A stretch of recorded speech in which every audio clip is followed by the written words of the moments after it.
Welcome everybody to a new episode of Boca in English. My name is Facundo Zalazar. I am joined with Rodrigo Azurmendi. We're here for another podcast to talk about the end of the Apertura tournament. Like you guys know, it was about 16 games, two groups of 15, and the best 8 of each group will make the playoffs. So luckily, Boca made the playoffs. We qualified for next round, something that was expected. But today we're going to talk about a few things first. First, we're going to talk about the game against Tigre yesterday. We played away. We tied 1-1. And then we're going to talk about a few other things that we're going to chat about what's going on with the club. I know that we had 2 podcasts last week. So a lot of things that we need to talk about the present and the future. But hey, how are you, Rodri? How's everything? How's the week? I'm doing well. I mean, and obviously it's once we don't get the results that we expect, it's good to have at least 24 hours to just kind of process and unwind and after especially when we don't like what we see on the pitch. Not the results, you can't guarantee those, but it's usually when you do things the right way, usually you get the results you want, and when you don't do them the right way, then usually the results don't come, and that's kind of seems to be the the way things have been going for Boca recently. And Sunday's game against Tigre was another one of those situations where we looked at the starting 11, and this is a theme through every podcast we've done together. We looked at the starting 11, and even though the names looked correct, I don't think I would have played anyone else. The formation was not what we wanted. The place where Mariano Herrón played some of the players was questionable because we'd seen some of those players play in some of those positions and not work out. So yeah, I don't know. What do you think going in? So let's go through the lineup. And like everybody know, we have a new intern coach, right? Herrón stepped up once again for 3 years in a row. Yeah. Not a good look, but for 3rd year in a row, he stepped up from the reserves. Like he's going to be coaching maybe throughout the whole playoffs. Sounds like it's going to be through the playoffs. Yeah, it sounds like it. Before Sunday's game, Herrón didn't have bad games as interim coach last few years, but it's hard to judge somebody that is going to stay forever. Yeah. But again, this is 11 that his first 11 he put on the pitch. So it's going to be Marchesín on goal. Then you have Advíncula, Bataglia, Rojo, and Blanco. From my perspective, what I saw, it was like the midfield was divided like this. Delgado as the number 5. In front of Delgado was 4 players. Would be Zenón, Belmonte, Palacios, and Velasco. And on top, Merentiel. From my perspective, it looked like that, a 4-1-4-1. Obviously, we know that Belmonte is probably going to be dropping a little more, and Zenón and Velasco will be doing and with Palacios will be the 3 on top of them. But in the game plan, it looked like that Delgado dropping a little more to get the ball and then passing the ball to the other 5 players. So with that being said, we had a game against Tigre. We played away. Last time we played against them, we lost 3-0 the first game that Fernando Gago coached. So obviously, every time we play a team like that, away is hard. However, we need to point out that Tigre was like a 400-minute without scoring. Yeah. Before us, they came from 2 ties and 2 losses. Overall, you look at them and you're like, this is a team that you can beat. Absolutely. It's easy to beat. We don't care if it's away. We don't care if it's at home. You need to go to those games and win. However, we came back from a loss against River, a very shaky week with a new coach coming in, a lot of reports of who might coming in, who might not coming in. That also shakes the players a little bit because it's like going to work and not know who your boss is going to be. Absolutely. But you just know they need to show up and work for somebody, which is not the best idea approaching, the end of a tournament. So, it was a game where Boca, the first half was a little bit better than them. If you translate to the stats, we have 4 shots on goal against 5 of them. We had 63 possession against 37 of them. It looked on paper that we had more the ball and they were attacking a little more. However, I felt like in the first 15 minutes, nothing really happened. Both teams were like testing each other. And then from a mini counterattack, Boca had a great goal, a fantastic goal. Once again, a great play by Merentiel. Yeah. He passed it back to Zenon, and Zenon had a fantastic finish. 1-0 to, at that point, let's say that Boca was playing a little better. I don't think that we deserved to be winning at that point. But I feel like after that goal, Boca found the rhythm and it was getting better. However, once again, we gave up a goal in the stoppage time of the first half. So Tigre found a corner kick and the score. 1-1 going to halftime. I look at myself and it's like, why is this happening again? Why we cannot control the game? Why we cannot pull it away against a team that is not better than us, a team that doesn't do much when they show up to play, because Tigre didn't do anything throughout the whole game. Yeah. Then the second half was tricky. Boca had 2 goals that were canceled by VAR. Yeah. One was a clear offsides by Rojo, so no discussion there. Yeah. The second whole goal, once again, there's a handball in the box, and it's always against Boca. Yeah. We had, probably since we started with a VAR, 7 or 8 hands that were against Boca in our box or in other people's box. I feel like there's always a hand in Boca's box. It's a penalty. When it's when it's a hand in somebody else's box, if they call it. They call it and they decide that it's not a goal or there's not a play. It's weird. To be honest, when I saw the goal that Belmonte scored, I started laughing because it's like, there's no way that they're going to cancel this goal, because from every single angle, you could see that the ball did not touch the hand. Yeah. And let's say that it did touch a hand, in no way or form, it didn't move. It was more like a little, not even flick, not even like a momentum that could move the ball. The ball went in the same direction. It didn't change at all. Same direction. It's weird. It's weird that it's always against us. But it is what we have. It is what we have, and we have to deal with it, right? Because if we would have played better, let's say that we score after that, we still had 20 more minutes to win. Yeah. So let's take that goal away. Boca didn't show anything. It got to a point that we almost lost it against a team that is, I think they qualified, but in 7th position. They had a good start, and then they stopped. Yeah. They sucked again for the last 2 months. So once again, the players are disappointing us. Once again, the players are not up to the standards, up to the salary, after the shirt, after everything that they need to be representing. Once again, Boca is disappointing us. And why do we say that we're disappointing us? Because people could be like, wait, but we finished 2nd position.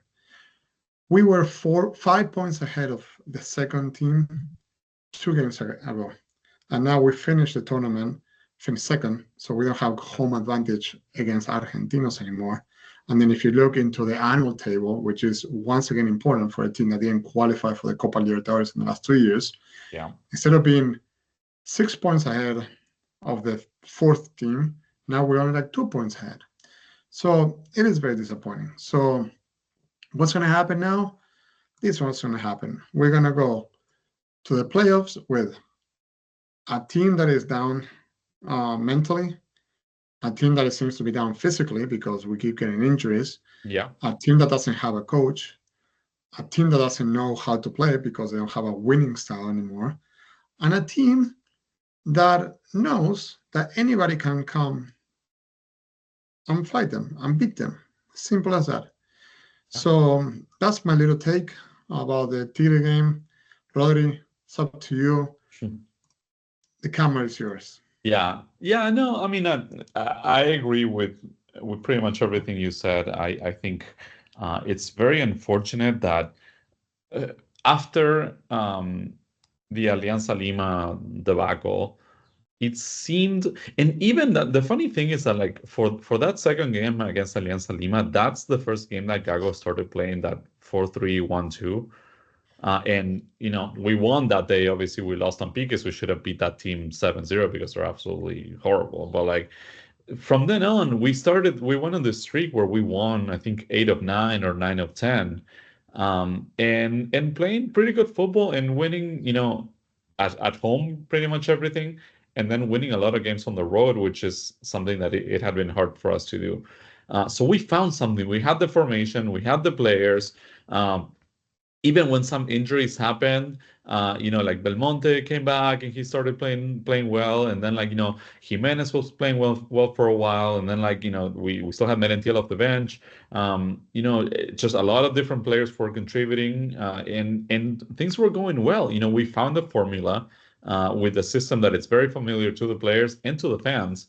We know and like that system, and it seemed like all we just had to do was just like stay steady on that road. And obviously you're not going to win every game. We went to Rosario and we lost to Newell's. But then, we got back on the horse and we started winning again, and like things were going well. And it seemed like Gago had learned his lesson. The players were comfortable with the system. We were getting some players back from injury. Rojo was miraculously like healed from all his injuries and was playing like 10 in a row. Even Cavani was playing a bunch of games in a row. And then everything seemed to crumble the week before the Super Clásico. Cavani goes down. Gago changes the system. We play like crap. Gago gets fired. So and this is basically Boca in a nutshell. We are the most self-destructive club on the planet. Like even when things are going well, we find a way to just like break it. And that's what happened. And now, basically 8 days ago was the Super Clásico. And we came in riding a high, and now we're completely destroyed and back to square one. We have it's like you said, we're not doing well physically. We still have a lot of injuries and picking up some new ones. Mentally, we're totally destroyed. We have a coach that has been confirmed through the playoffs, but the players don't trust him because they're like, this guy's just only going to be around until we get eliminated or something. And then they're probably going to have to go get another veteran. So, just the very little that we were able to build since our last, just failure, it's gone. We have a blueprint and we don't even want to use it. No, also one of the things that, because we both seen a lot of the reserves. So we know what kind of coach Herrón is. But when he steps up and takes over the club, right, the first team, and he calls up players that haven't been playing the last 3 months, like Hanson. Yeah. We have nothing against Hanson. He's just bad, which is okay. But when you have a coach that brings players that haven't been playing, it makes you think that he has no clue what's going on, right? Yeah. Because it makes you think that he haven't seen how Boca plays the last 3 months. And a human that is so much involved with the club every day, you would think that he probably is at practice watching them play, or at least talks to the players or the people around them. You're going to tell me that Herrón never talked to Gago before and they didn't discuss strategy, or, we all love talk about football. Or that he didn't watch the games. Correct, right? Come on. So one of the things that we as fans don't ask much is if you have a number 9 in the bench, sub him in for number 9. If you have a number 7, sub him in for number 7. This is not your Sunday league where we amateurs show up to the game. We only have 2 subs, and sometimes you got to improvise and put the number 5 as number 9 or the number 10 and number 3. It's not that. You have 15 players on the bench. You have 5 different substitution options every game. So him taking out Merentiel, which is one of the best players throughout the last 3-4 games, when you're still not winning, makes you think that there's something dark in there. There's something that they're doing on purpose because it makes zero sense. And I don't understand why they keep doing that. Because again, Rodri, if you hire me tomorrow to be the intern coach, me, Facundo Yeah. Zalazar, the only things that I know to do is like, all right, I'm going to put the number 9 in the number 9 position. Like that day, if I'm going to take out, let's say that Señor is tired, the clear option there would be maybe Ceballos. If the number 9 is tired, if Benitez is tired, you take number 9 and you put the number 9 reserve, right?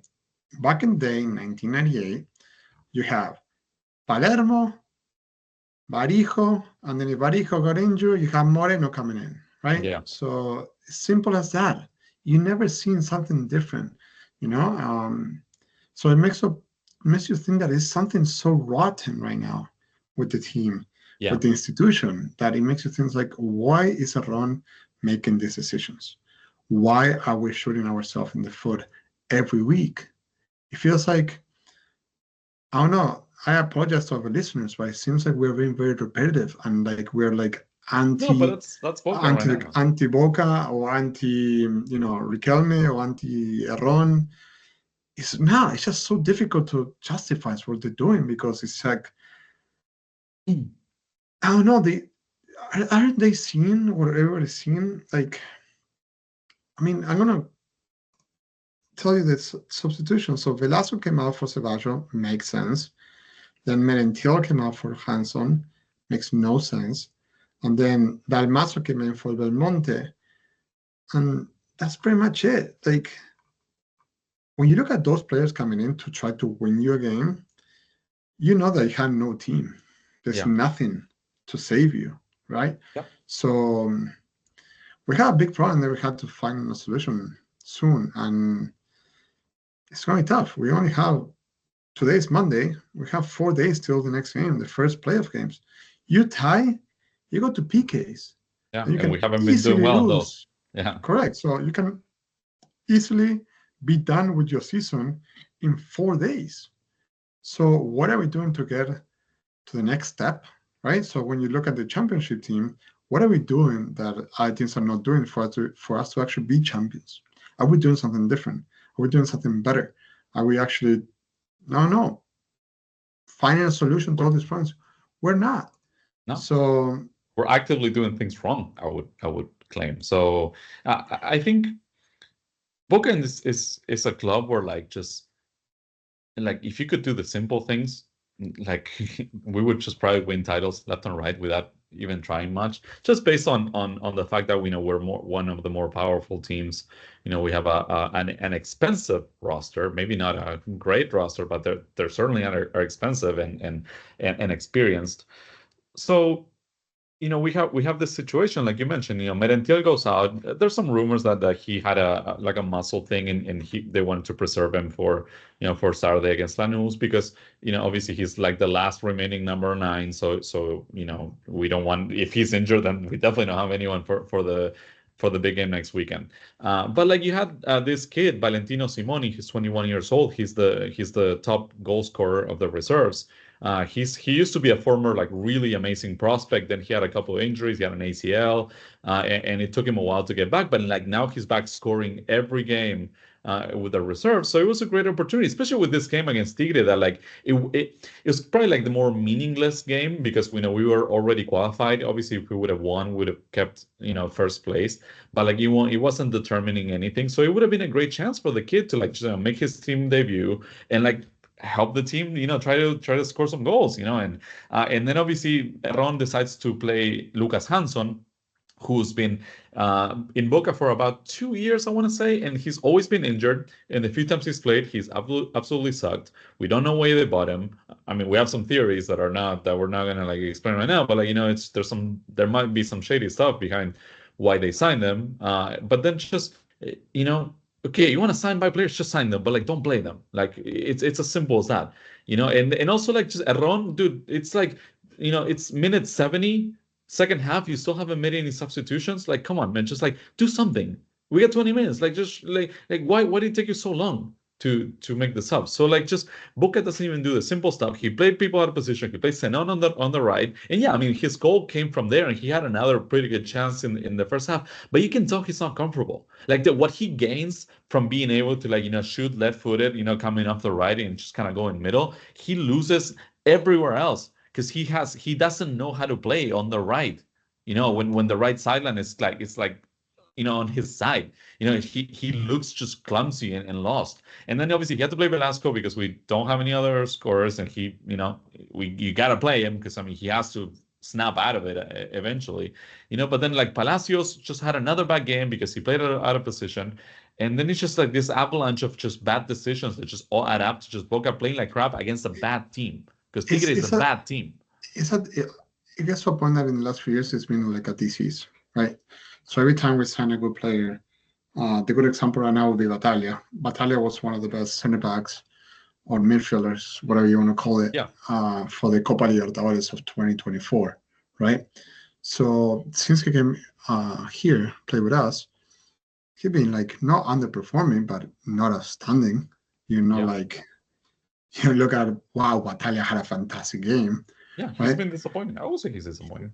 Yeah, he's a disappointment, but we cannot put it like he sucks because he don't have like great games. We expected a lot more. Bad games. Correct. You expected a lot more. But you see that his level is dropping. You see that people are so once again, it's like there's something rotten with the players. There's something that's happening in there that obviously we don't know because we're not there in the day-to-day, because it's not normal what they're doing. Like you said, playing on the right when he's not comfortable makes zero sense. It's like telling Erviti back in the day to play on the right because he can turn and shoot. Yeah, but maybe he's better at crossing. Maybe he's better at connecting with Blanco. Maybe he's better at that. Also, I think that it's an excuse like they're playing them on the right because Velasco likes playing on the left. But you give him the other player, which is playing worse than Zenon, the advantage of being like, oh, you're playing your favorite position. Saying, no, dude, you're playing bad. You have to adapt. Right? Yeah. Velasco has to adapt to the team, not the team to Velasco's. More because, in my point of view, Velasco, the last 5-6 balls that he touched, he lost every single one of them. Yeah. It's like he's scared of getting the ball. He's scared of actually receiving the ball. It's something simple as his first touch.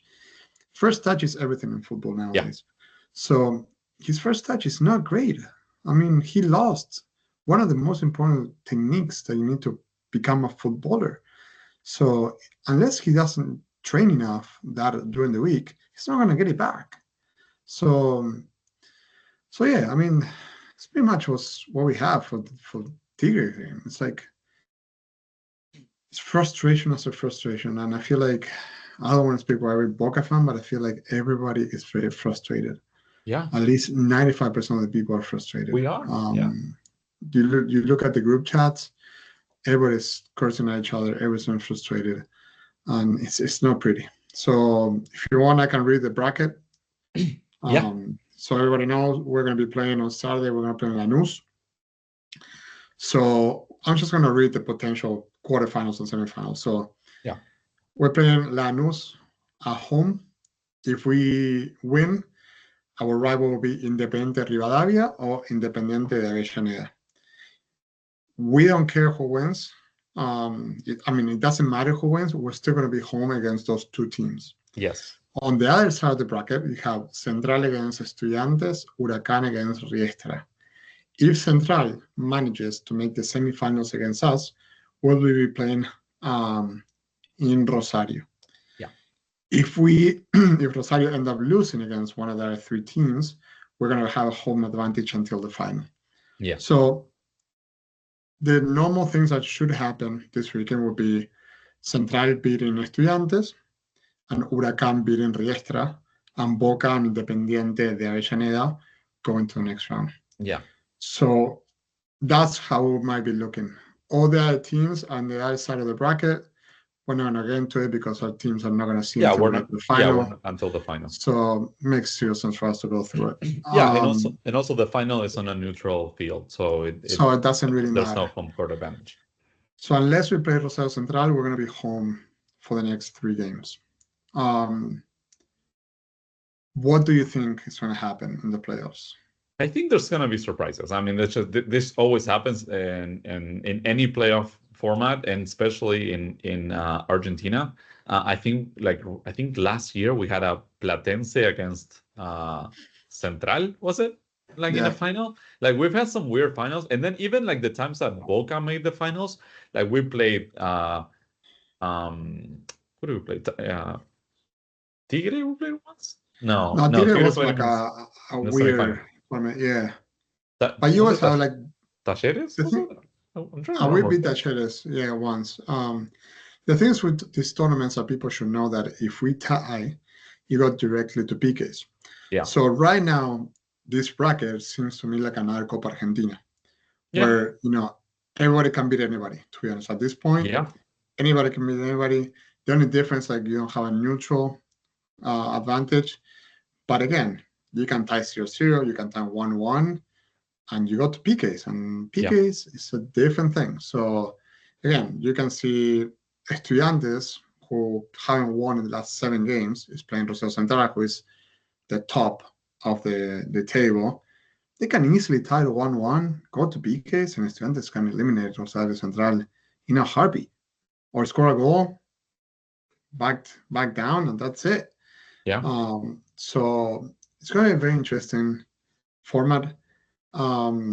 There's one more factor that we haven't talked about, because obviously Boca is not playing in international competitions, but a lot of the teams involved in the playoffs, they're playing midweek. So like, for example, like, Estudiantes is playing. We know Huracan is playing. We know on the other side of the bracket, River is playing. Racing is playing. Like a lot of these teams. And obviously there are also group stage games. So like for some, they can, maybe play some reserves, and for others, they need to like really play their starters because they're in a tough position in their groups, and they need to win. But like whatever happens, like we are gonna be fresher than pretty much anyone. So we're gonna be fresh, and we're gonna be play at home. Lanús, I think, also like plays internationally in the week. Yes. So we're gonna be fresh, and we're gonna be playing at home. And hopefully we can get maybe one player back. Maybe Jimenez could be back. Someone. So we have everything going for us. That's the thing. Even in this gloomy weather and in this bad situation, if we regroup and we do things right, we're still in great shape. Because then like next week we're also going to have the full week to recover for the quarterfinals if we make it and everything else. So we just need to like take advantage of these situations and just keep advancing. With that little point that you made out, so Lanús is going to play tomorrow against a team in Peru. So they're actually traveling to Peru, which is probably like 5 hours plane ride. Playing tomorrow, flying back probably Wednesday, and then they have only like 2 games to prepare to play against us. So there's really no excuse for Boca to win on Saturday. Not even going to PK. So you got to win in the 90 minutes. I do think that Boca is going to come out on top. I feel like it's going to be like a 1-0 and 2-0 game. The thing is going to get complicated after that, right? But let's not get ahead of ourselves. But there should be no excuse for a win on Saturday night. Yeah. I don't want to talk about disaster because it's not going to happen. I'm hoping, I'm wishing more than. There will always be time to talk about disaster after it happens. So we don't need to worry about that right now. But with that being said, that's where we are right now. I don't know, Rodrigo, if you had anything else, we have some questions or concerns. So online. First, I wanted to just kind of make the point again that it sounds like from reports that Mariano Herrón is going to be the Boca manager throughout the duration of the playoffs. So, if we keep advancing, he's just going to keep on the bench. The reports are that Boca hasn't reached out to any coaches, so to any managers to replace him. So it's basically Mariano Herrón's job to lose right now. So he's going to coach, and I think we already said last week that if he wins and Boca wins the title, then Herrón is going to stay for the foreseeable future. But for now, he's here to stay. And then, we asked the fans to and the listeners to just reach out and with just some thoughts and stuff. And then, so let me go back. Bedran Dedic, he says, should fans put pressure on Roman to resign? And I'll just take I'll just answer it really quick, and then you can kind of go longer if you want. I'm a very big believer in democracy, and the fans elected. I didn't vote, but like I would have voted for him in 2023 for a 4-year term. So I'm a big believer in you should get all 4 years and finish. But I'm incredibly disappointed, and I think fans maybe not ask him to resign, but they just ask him to do something. Just like let him know, like, dude, please do something. Just chant something. Be like, hey, you guys are doing a bad job. Please change. So that's how I see it. I hope they say something on Saturday. I agree with you. I was thinking about it when I saw the question. It seems like a lot of people want him to resign, but if he was any other president, it would be the same. Like, you get voted for 4 years. Yeah. If you suck, you get replaced in 3 years. When he's done. I don't like the fact that somebody will resign unless there's something bigger involved, like a sexual scandal, or something like that. It's hard to see that person resigning because his team is doing bad, right? I've never seen before. Nothing's gonna happen again, unless it's like something that's sexual scandal or something like that. The other day they found out that San Lorenzo's president was taking some bribes, and he still didn't resign. So it's hard for fans to ask for that. However, I agree, like Rodrigo said, it would be nice if fans would jump into a camera or in the stadium or like, listen, dude, you need to seek help, right? You need we cannot go 3 more years like this. It's not going to be good for us. It's not going to be pretty. And like it or not, it seems like Riquelme is losing some points in the idol category. You know? Yeah, fans, even his strongest fans are starting to be very disappointed, and some to just give up on him completely. Yeah, correct. So if he doesn't step it up, his person as an idol, he will still be the number one, in my opinion. But people will start looking at him in a different way. People start being like, listen, dude, you were not listening to us. We wanted something different, and you were disappointed. So again, to that question, I don't think the fans are going to ask for him to resign. But I hope that on Saturday, people start speaking up. Yeah. Even if we win 3-0, right? Because they need to show them that this is not okay, that Herrón is an Inter coach for 3rd year in a row. The best thing that Riquelme could do is hire the best possible coach and stick with him for the next 3 years, no matter what. But empower him, and like, if he wants to play a certain way, let him play that way. If he wants certain players, like, work with him to get those players, because Riquelme seems to just buy the players that he wants to play and that he likes, and that usually is the problem between him and the coaches. Let me see the next question. So someone was asking, and so was asking, why can't we be run like a professional club? Everything's so amateurish. All players running the dressing room, sucking gago, no replacement lined up. That's basically the gist of our complaints, right? We want things to just be a little more thought through. We want a plan. If you're gonna fire a coach with 2 weeks before, or a week before the playoffs, then you had to have someone lined up. Or if you think Herrón is the man of the job, then the next day be like, come out, like, put your face to camera and be like, Herrón is going to be our coach through the end of the year, or through the Club World Cup, or through the playoffs. Just like, give him a vote of confidence, because basically that filters down to the players. If the players know, hey, we're stuck with this guy, so we better behave and we better do what he says, because he's not going anywhere. The players just react differently to that. Now the players are like, why should I listen to this guy? He's going to be gone in 2 weeks, So like, I think what we're asking is more professionalism, more planning, more organization from Riquelme, and obviously like his Consejo de Fútbol and the people around him are not providing that. So we're asking that he maybe make some changes at that level, so we have a little more structure and a little more like foresight. Yeah, I mean what the guy on Twitter said is right. I mean, we are looking right now like an amateur club. I mean, don't forget that they forgot to sign some To players register players. to register some players. So we need some players for the Sudamericana. It's the little things, right, that you need to be on top of it, and they haven't been able to do it, or even hold Gago to the job until the end of the tournament, right? I mean, like it or not, he got a terrible game against River, but you can pay him on base and say, listen, dude, I'm your boss, not tell you how to coach, but you cannot play like this when you're a Boca. You need to go forward. You need to have a different mentality when you're coaching Boca. Yeah.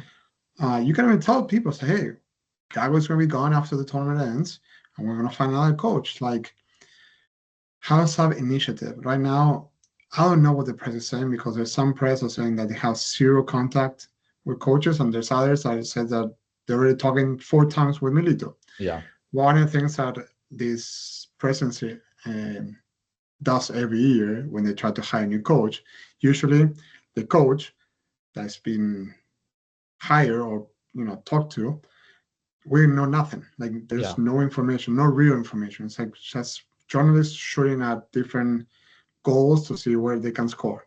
Yeah. So I'm not really sure they're not talking to anybody. It seems weird to me if they're not talking to anybody. I think that they probably are talking to somebody, but just we don't know.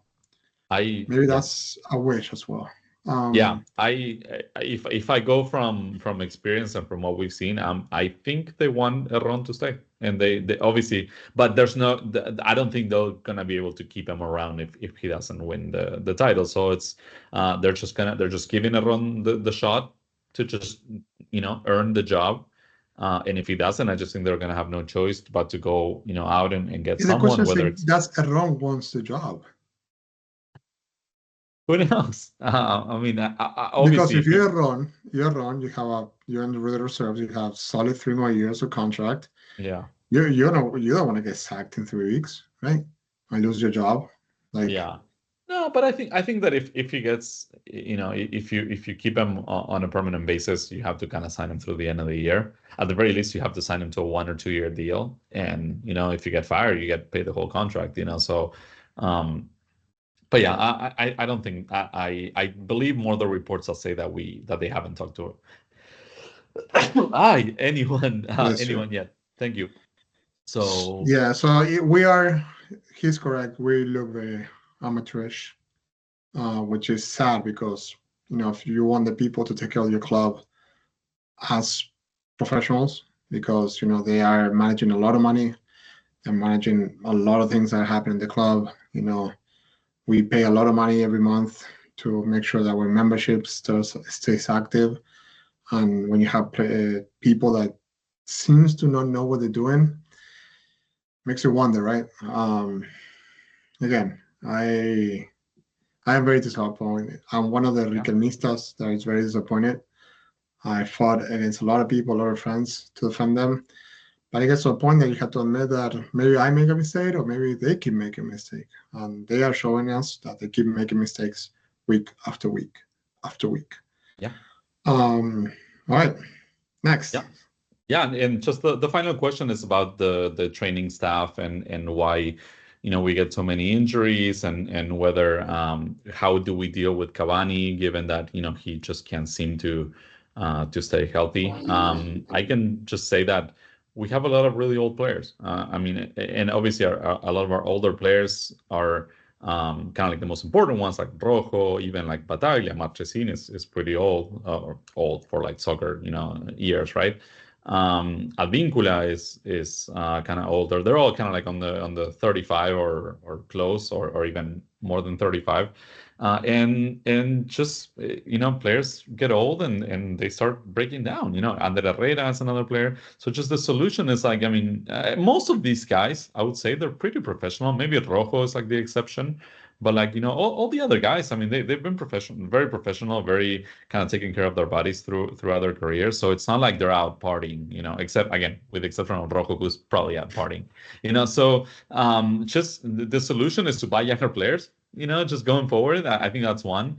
And then how we manage Cavani is like we just kind of have to write it out. I mean, like his contract ends at the end of the year.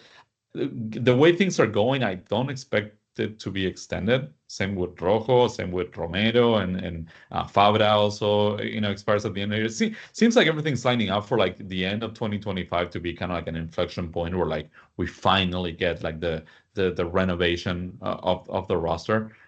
So I think just and also like just honestly like and with this point I'll finish. We've had injuries for the last, I don't know, 10, 12 years. So this is like, training staff after training staff, different presidents, different coaches, just it's been always the same players, yeah, the same problems. Yeah, I don't think it's the president, because again, we had a lot of problems back in the day as well, for like 10, 15 years ago. I think it's more the players. I feel like the players get to a point where they relax too much, where they don't care enough. Yeah. They don't eat well. They're going out. I mean, like you said, if you look at their bodies, just the age goes to a point that, you have the goalies are 38, 38, 37. Bryce, 20, 22. Then you have Lema. Lema's been injured for how many months? He's 34. Figare, 31. He's been injured for how many months? Rojo, 35. He's been injured half of the time he's at Boca. Advíncula has been injured, 35. Fran Fabra, we don't know what's happening to him, 34. Bataglia, he's new, he's 33. Herrera, 35. And then you have our forwards. You have Cavani, 38. Hanson, 30. If you look at those players, most of them are starters, and most of them are injured at least, let's say, out of the 8 months, 9 months of competition, probably 3-4 months, right? Yeah. People forgot that Figal is still in Boca. People forgot that Lema is still in Boca. Yeah. People forgot that Romero is still in Boca. Rojo, he might get injured here before any minute. The It's going to happen any minute. Yeah. So it is upsetting that, we're paying these high salary, because don't forget that those players that I named you are the top 10 most paid players of the league, not even Boca, of the league. Yeah. So when you have Cavani that's missing 3 games in a row, when you have Lema that we don't know where he's at, Figal, Fabra, Herrera, because I'm sure that Herrera is not getting paid. Yeah, sounds like Herrera could be back for the quarterfinals. I don't expect to see him until the Club World Cup. Yeah, but you also don't want to have players that haven't been playing for 2-3 months come out and try to play a knockout stage game. 100%. Yeah. It's not a championship team, right? You can have 1 injury, max 2 of the starting 11. Yeah. But when you have 5 or 6, that's how the dream crumbles, how the tournament crumbles, right? Yeah. And how we're crumbling right now, because if you think about it, Milton Jimenez and Cavani got injured, and that's it. We're done. It cannot be like that. So yeah, it's going to be tough. It's going to be very tough. A couple of weeks, I think. I still think that the fact that we're at home could be a big factor. We can maybe pull a final, but we'll see what Herrón does. Like, if he keeps making weird changes to the formation, I understand how they will not see the formation that was working for 7 games in a row. Yeah. I don't get it. We thought we had some peace, but again, everything went to shit in 8 days. When we go down hard, right? It takes us months to recover. So we might be in that. Hopefully not. Hopefully, again, we win 3-0 on Saturday. Yeah. Maybe the players are like dreading to get that championship bonus money, because that's how they work. They just want the money. They don't care anything else. So hopefully they sign a good bonus and they win. I'll take that. We qualify to the Libertadores for next year, and we go to the World Cup with a different mentality. It's going to be tough. But with that being said, Rodri, anything you want to touch base, anything you want to talk about. Jesper listened to me and my voice. I am very frustrated. Yesterday I was very sad, I'm not gonna lie to you, even though we didn't lose. It felt like we lost. The short term is very dark. The medium term might be darker. So we really don't know. We hope for the best starting Saturday. We hope for the win, and then hopefully they can, put some ideas together so we don't make fool ourselves again. I do not want Independiente to come to Bombonera beating us. I do not want anybody to come to La Bombonera beat us at all. If we're going out on this tournament, it has to be the final. That's it. That's pretty much it. Yeah, I love what you said about the short term and the medium term. I thought that was amazing. So yeah, got nothing left. All right. Well, with that being said, Rodri, thanks again. I hope you guys enjoy the podcast. We really like the questions. We really like how you guys are joining us on YouTube. I see every day some more subscriptions coming in, so appreciate it. The more we have, the more options we have for YouTube. For example, to the live podcast, that'll be fantastic eventually. But again, thanks for all the support. Rodri, thank you there for being on the podcast, and until next time. Bye, guys.